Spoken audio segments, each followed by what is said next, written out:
welcome to the Let's Play of Sunless Sea. As you can see, we have the Submariner DLC, so eventually going under the waves will be an option, but that will take a little bit. Have all the stories and stuff downloaded, got all that up to date. It has been a long time since I played this game, and I will be starting fresh, obviously. I have no idea what my other captains were even trying to accomplish, so not going to bother with that. There is going to be a lot of reading, so hope you're prepared to listen to my lovely voice. And God, I wish they let the font go bigger. This is as big as it goes, and I'm across the room. This is on a TV screen, so hopefully it's all legible. Yes, it's a new game. Okay, good. This is a lot more legible now that we're actually in game.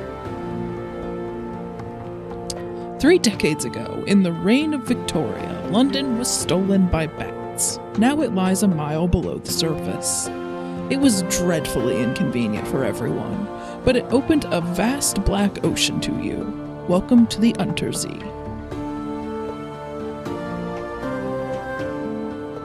Yeah, we can choose to take the paths wreathed in shadows to just get out to the ocean.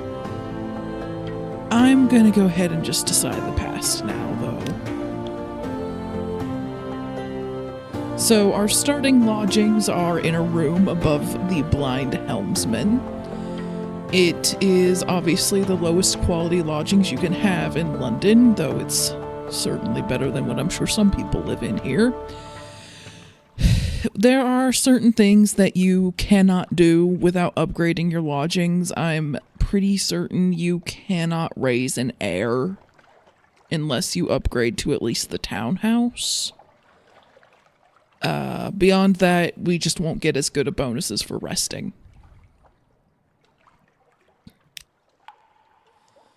So, our options for our past. A street urchin. Your urchin gang cast you out when you grew too tall. You took to the sea rather than graduate to larger crimes. That last big score was enough to buy a ship. This will give us a bonus to veils, the skill of subtlety and evasion. Now, I remember veils, it means that enemies don't detect you as quickly when you're sailing around. Obviously, it also is going to help with any challenges that involve stealth. And I seem to remember you can make a lot of echoes, money, by finding the Khanate, the main rival to London down here, and becoming a spy. But I don't remember exactly how that's accomplished other than Veils was important. A poet. Educated and articulate. You seek sensation at sea. How lucky you had a legacy to spend. Your long-vanished father had a rich patron, it seems. This will give you a bonus to pages, the skill of trickery and knowledge. Now, I'm looking through these.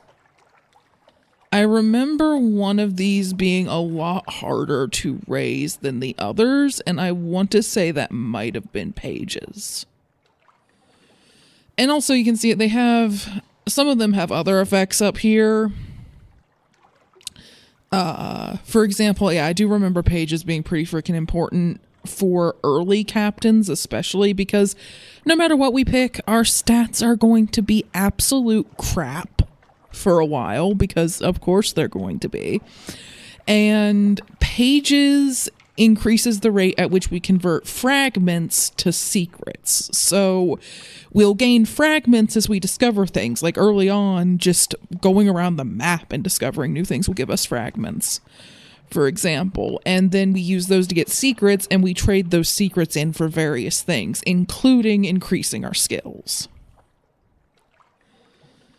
So I remember actually, like, even though you'd think it would be one of the dumbest things to pick, I seem to remember going with Poet for early captains was a good idea, generally speaking. Veteran of the campaign of 68. You fought in the invasion of hell. London's armies lost. You survived. Your loot and pension have bought you a command. This will give us a bonus to iron, the skill of causing direct damage. Pretty self-explanatory. We do more damage in combat and do better in any challenges involving combat. An ordained priest. You fell from grace. There is nothing left ashore for you. An anonymous benefactor has found this way out for you. Perhaps at Z you can overcome your appetites. So, honestly, that seems shadier than the street urchin past. We do get a bonus to hearts, which is the skill of healing and morale. It can be very important if terror is going up while at Z. I will go more into that as it becomes relevant. I'm sure we're going to have some screw-ups where you'll get to see exactly what happens. A natural philosopher. Your peculiar theories on time, blood, and starlight brought you down to the Neath, the cavern where London lies, and now they take you out to Z. This will give you a bonus to mirrors, the skill of detection and perception. Yeah, it lets you aim faster in combat. Beyond that, mirrors comes up in some of the weirdest places, but sometimes, as you might expect in this environment, noticing things is occasionally worse than not noticing things. We're gonna go with the poet. We are a romantic idiot.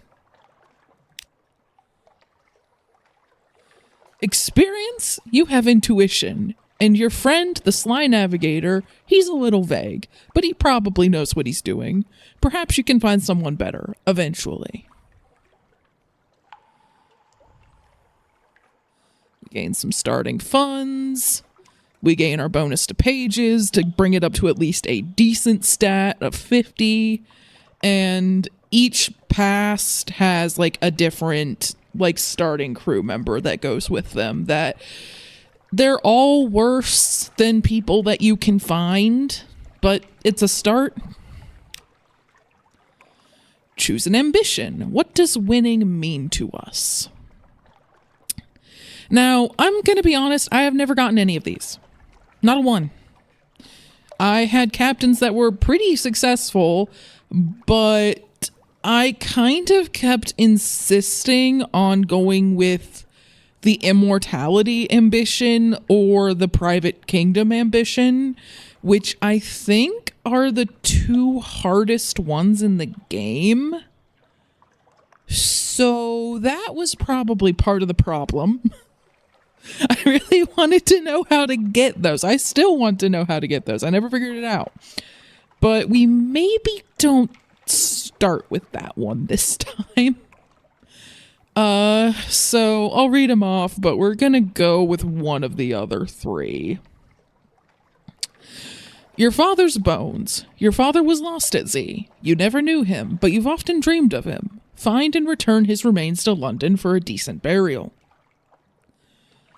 Immortality. Eternal life sounds like something you'd enjoy, and it's said at the presbyter, the ruler of Eternal life sounds like something you'd enjoy, and it's said that the presbyter, the ruler of the elder continent, has lived forever. Now, as you can see here with this little marker, that is something that requires the Submariner DLC, so obviously that's going to also require us to get a sub. We can get it without picking this ambition, and I'm probably going to wait until we have a later captain that, because once one captain gets the submarine, all of future captains just start with that upgrade, so they would have at least a slight head start. Fulfillment. Gather 100 tales. Learn all you can of the Z. Write a masterpiece. Retire. That seems fitting for a poet. We're probably going to go with that. Wealth. You know how it is to be poor. Now you want a mansion, servants, fine clothes, a family, perhaps. private kingdom. Establish a colony where you are absolute ruler. A utopia, perhaps. Perhaps. And yeah, this one's completely locked from the start of the game. Apparently, it's something that can be switched to if we figure it out. I don't know if I ever figured it out. If I did, I certainly don't remember it now. We're going to go with fulfillment. That feels fitting for a poet. Write 100 tales. Write a masterpiece. You know.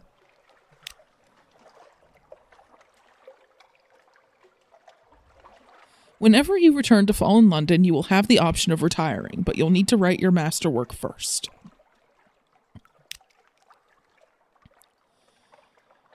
Captain, an irregularity with the Harbor Master's office. They wish to know, what term of address do you prefer ashore? This will determine what people call your captain, but your captain's gender is up to you. Madam, sir, citizen, my lord, my lady, or just captain. I would prefer to just, yeah. Captain will do perfectly well ashore as well as at sea. Thank you.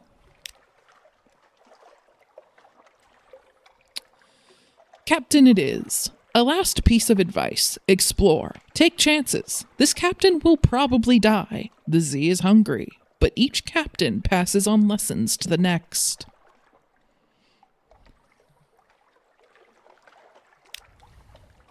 And now we choose our profile picture.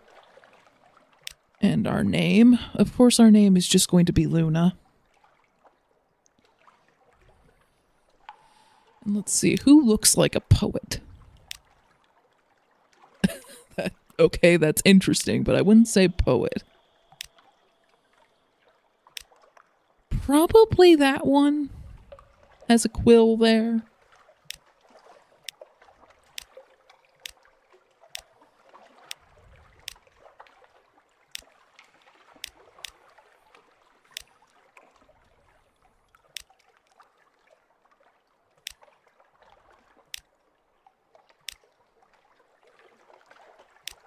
We're going to go with that.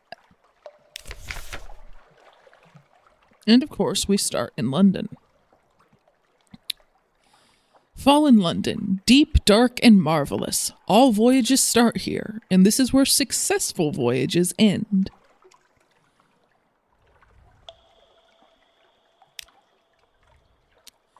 Advice for captains. The much lamented M. Demu, I'm probably butchering that pronunciation, found a watery grave long, long ago. Probably your end will be no better, but if you read this book of invaluable advice, your chances will improve. On beginnings... Oh, my brain is swapping things. Let's try to rein that in. On endings and beginnings, captains often die. This is not the end. When you die, you'll learn lessons which will help you survive next time. Beware, the layout of the Untersea changes with each new captain, but home waters are stable, and islands will only move so far. So, islands tend to be within the same rough regions of the map. There are a few whose locations are fixed, like the hell demonic area that's always in the southeastern corner. It's like directly south of London.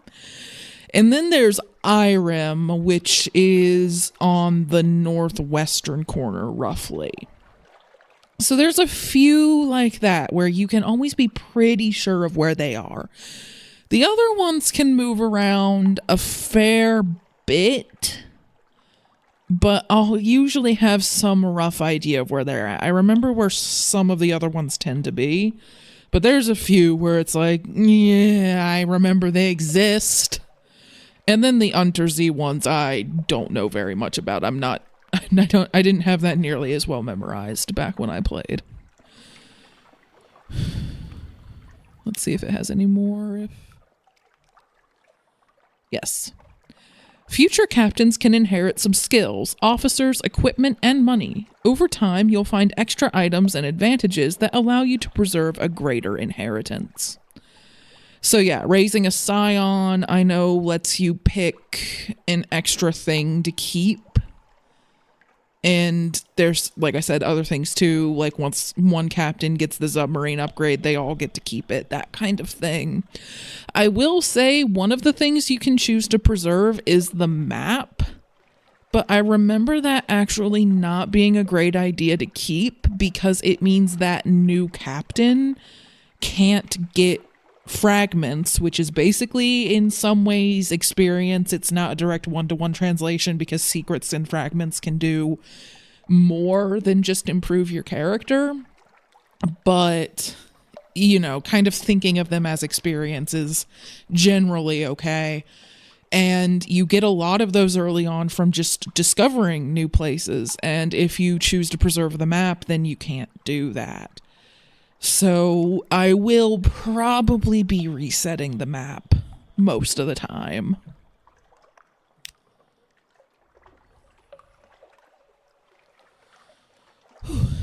On exploration. Exploration is the heart of the game. Risk brings reward. Staying close to London is safe, but eventually you'll run out of fuel and supplies, because you won't be able to get enough money near London to keep buying more. Exploring and playing port stories will allow you to find secrets and echoes. Speak to your officers to spend secrets on improving your abilities. Spend echoes on equipment in ports. You can often find officers in London, although I know you can usually find some at other ports too.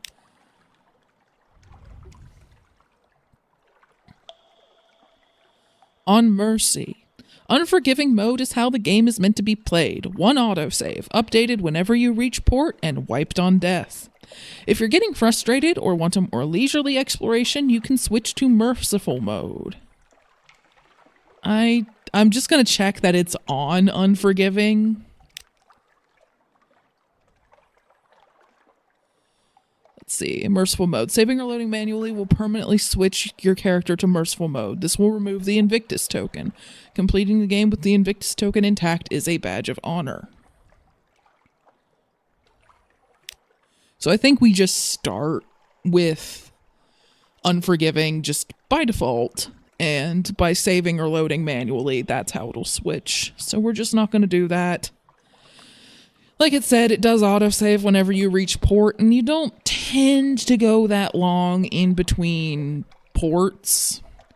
So on the rare occasion that something crashes, and I remember this game generally being pretty stable, you're not going to lose too much. I do kind of wish it would keep one backup autosave just because I get paranoid about file corruption, but I don't remember ever having a problem with it. Okay, let's see. Where were we on Mercy? Okay. On machines.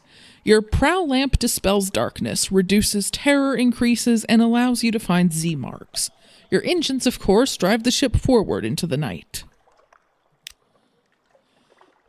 Both your prow lamp and your engines use fuel. More powerful engines use more fuel, but all lamps use fuel at the same rate.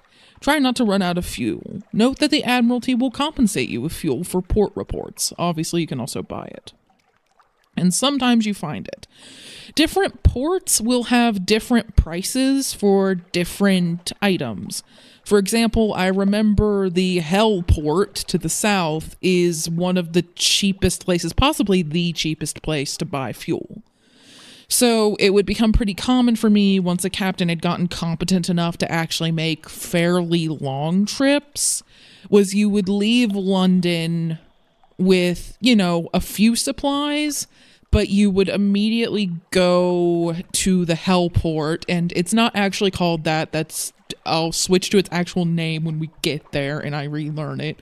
But I would immediately go there, buy a bunch of fuel, and then I'm trying to remember where I would go to get food, because food, there is a cheaper place than London to get it, or at least gather it. We're going to have to come across that as we go, because I don't remember supplies as clearly. But yeah, if you need to save fuel, you can try shutting off your lamp for a bit, but it will, like, you know, you're going to be sailing in the dark. It's going to freak your crew out a lot, which can be bad.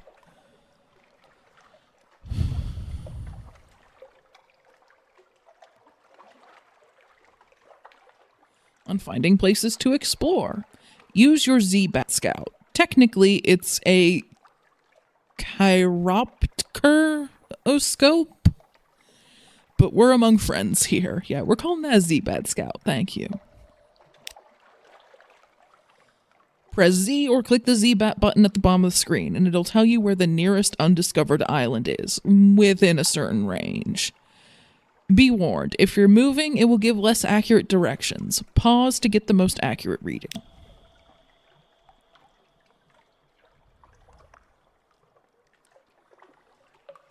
On fighting. When your enemy is in the arc of your guns, you'll see the firing solution. The glow around the fire buttons increase. When it's complete, let them have it.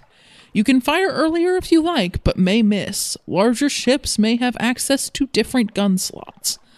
I remember getting a gun on the aft of the ship, on the back of the ship, was a really, really good idea because then you could very easily get an accurate firing solution while running away. So we'll have to check to see if the starting ship even has an aft gun slot. If it doesn't, we'll be looking at getting one. Avoiding enemy attacks. A green glow means your enemy is in the light. Enemy ships also have an arc on their guns. Try to stay out of their way. Enemy Z-beasts will generally try to ram or bite you, and they'll submerge between times to avoid your attacks. If you're careful and turn your lights off, you may also be able to sneak up behind them and get a shot in first. Again, that's something that veils can help with, because if you have really high veils and you're smart about how you use your light, it can break the combat in this game over its knee, because you can just shoot and vanish and just keep doing that.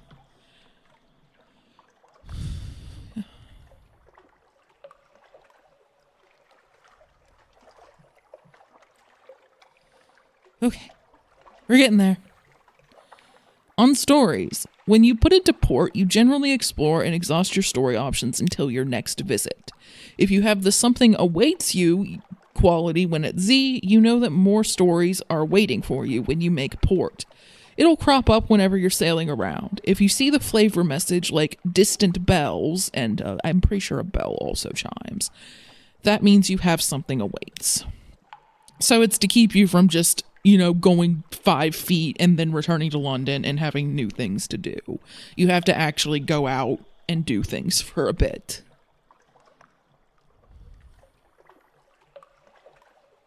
Okay. On terror. Terror gradually increases over time when you're out at Z, away from land. Watch the skull. When you see orange or red pips, terror will bump up if you spend much longer in the frightening place. Many events will increase it too. Use short leave in London or in other ports, but London is most cost effective to reduce terror. Lots and lots of other stories increase or reduce terror. So yeah, that's one of the things. Like, even though London is more expensive, or at least only kind of middling for things like fuel and supplies, for reducing terror, it is by far the best. Like, terror will, I think, reduce down to at least 50 if it's above it out of 100. So it'll reduce down to half just returning to London for free.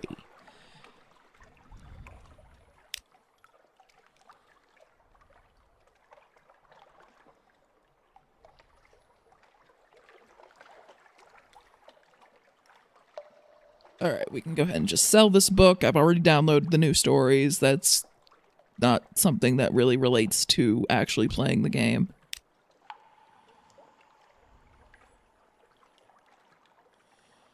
Yep. Sold the book, gained 50 echoes for it, so that brings us up to 120, which is still quite poor if you're all curious. Let's see what all is here? A submariner tutorial. So obviously we can't see how to use your submarine tutorial because we don't have a submarine yet. How to acquire a submarine. Her Majesty's Admiralty has sworn off submarine exploration. However, you've heard tales of unofficial research into submarine travel being conducted in her distant colony. Travel to the southern coast and follow it east to find Port Carnelian. There, you will learn how to convert your ship into a submarine. Be sure you're prepared for the journey. Yeah, Port Carnelian, it's not super duper far, but doing that as a first voyage might be a bit much, especially considering how rusty I am.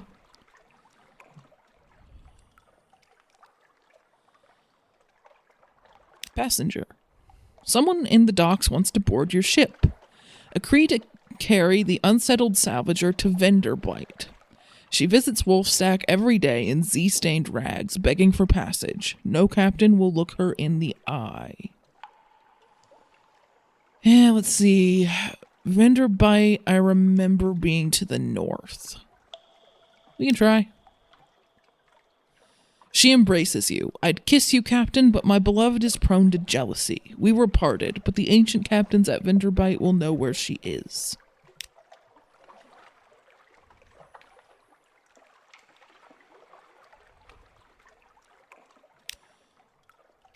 And then if we go to our lodgings, here you may catch up with your correspondence, rest, or retire altogether from seafaring life. The better your lodgings, the better quality of your retirement, naturally. We can read the morning papers.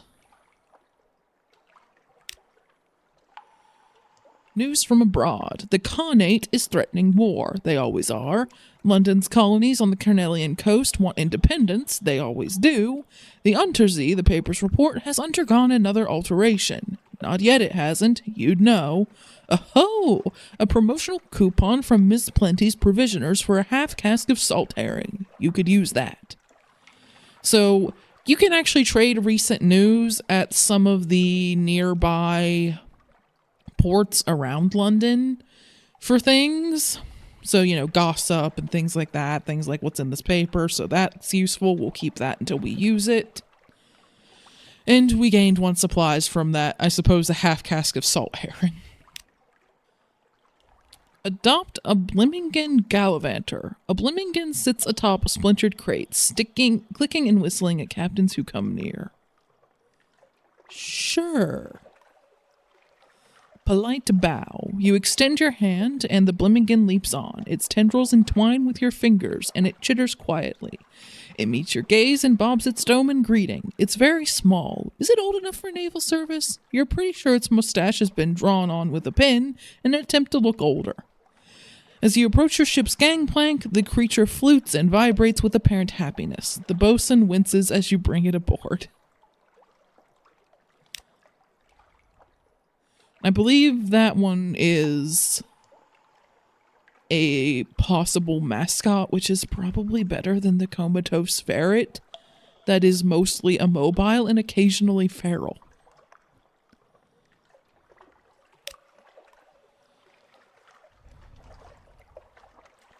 Let's visit the Admiralty's survey office.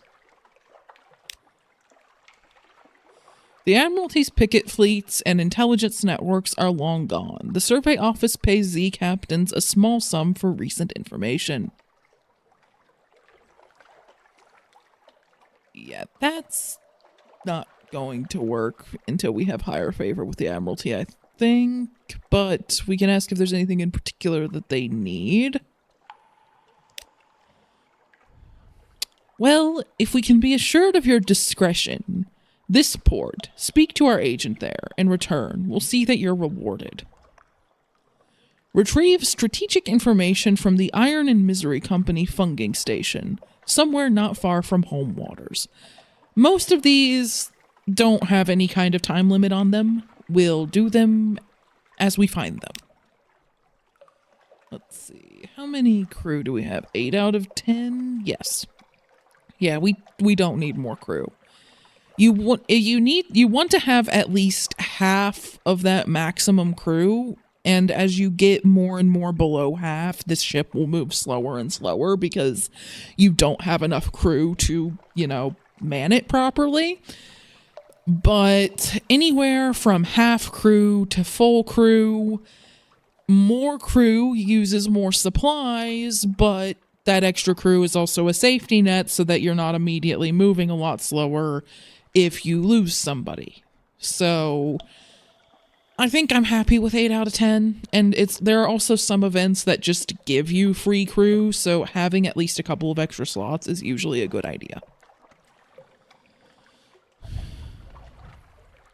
Well, since we're going up to the tomb colonies anyway for that other passenger we took on, how about we offer passage to a tomb colonist who also wants to go there? An immigrant will pay to be taken north to Venderbite. It's oddly difficult to die in fallen London, but when a Londoner is too tatty and wretched to live, they wrap themselves in bandages and take ship for the tomb colonies. Your crew cart these ones aboard in padded coffins. They'll sleep there until the journey is done. Left-click and drag to assign officers, or right-click to speak to them. Assigned officers give ability bonuses. Now, I seem to remember that you can change officers as much as you want when you're at port. You can change them at sea, but it causes problems. Yep, mascot. And we'd be trading 1 heart for 3 mirrors and 2 pages, which I'd say is worthwhile. So we're going to take him instead of the ferret. We should probably talk to our sly navigator because the game hinted at the start that they might have something for us to do.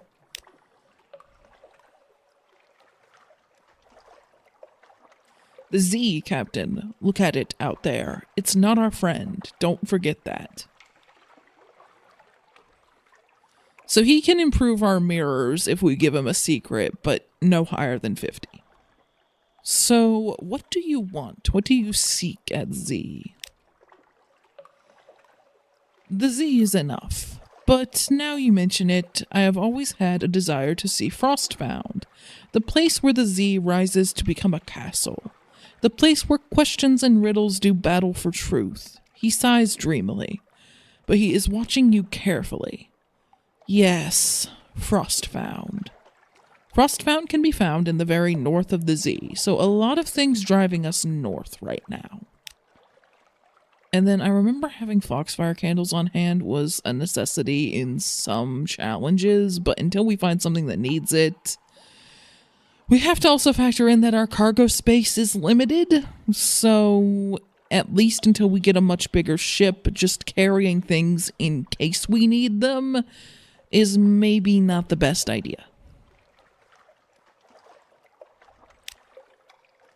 We could also sell Scintillac here for 70, Devil Bone Dice for 20, Muter Salt for 50, and Zoop for 70. Soul's Fruit's the same price as at the other place. Cask of Sapphires for 90. Stygian Ivory for 28. 28. Okay, yeah, if I hover over them, it makes that just a little bigger. That's good. Approved Romantic Literature for 22.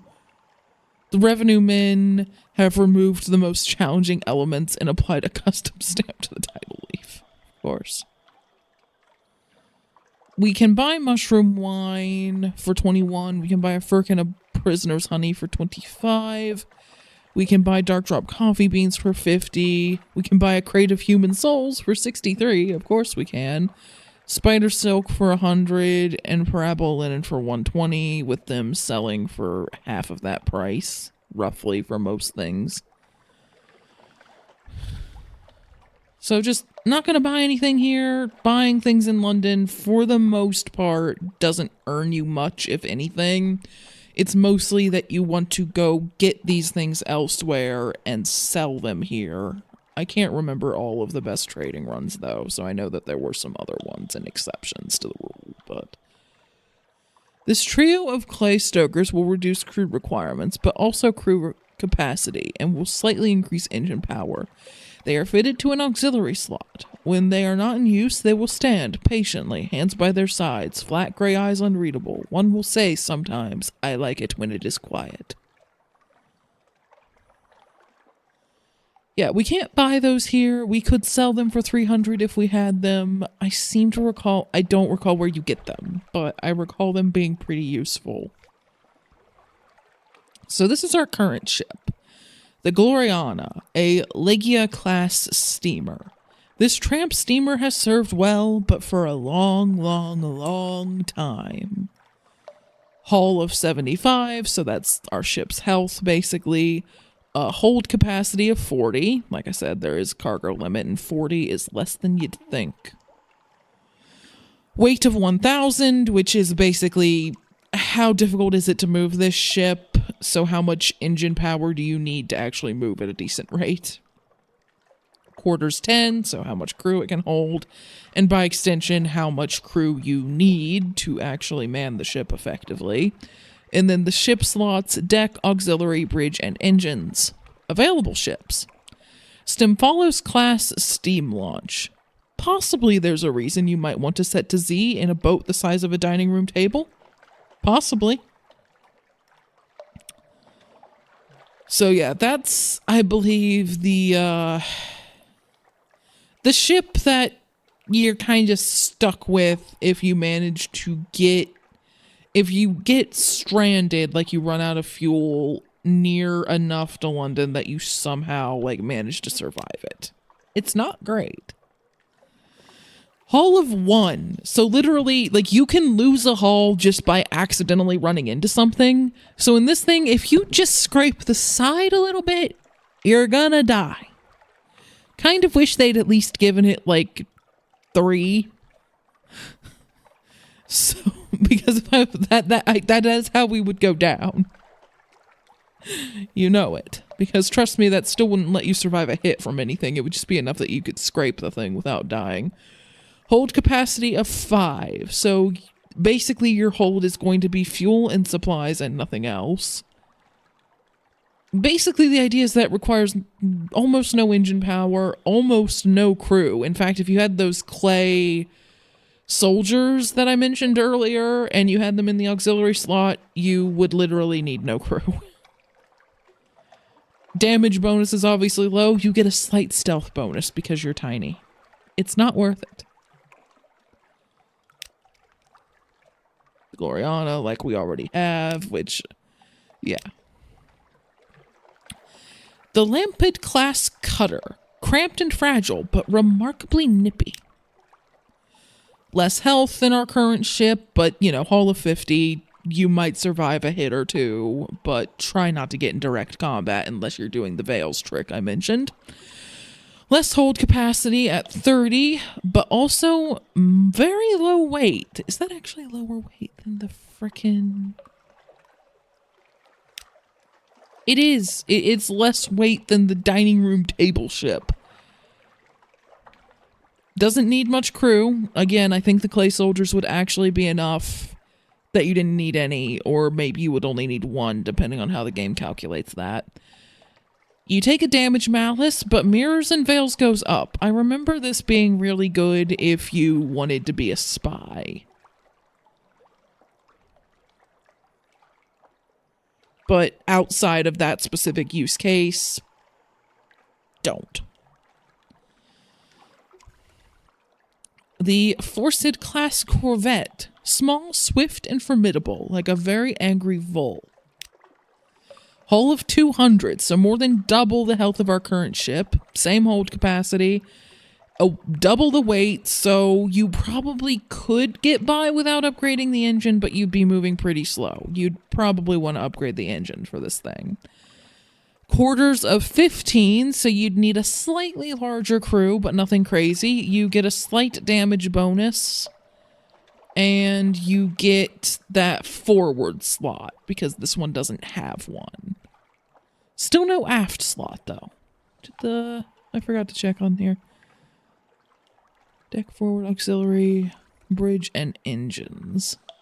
So yeah, both of these have a forward slot, but still no aft slot. Caligo class merchant cruiser. Hull of 300. Hold capacity of 120. As you might guess, that's its specialty. You can haul so much stuff if you can make the ship move with a weight of 5,000. Even a really good engine, this thing's gonna be slow. That's just the reality. It also needs a fairly large crew, because quarters of 30 means you need at least 15 crew. And even with the clay soldiers, you're gonna need still a fair few crew. You take a slight stealth malice, but you get a hearts bonus. And it also has the aft slot. It's the first one that's actually had one. So I think I used this one a fair bit for the kind of slightly boring but very reliable trading captains.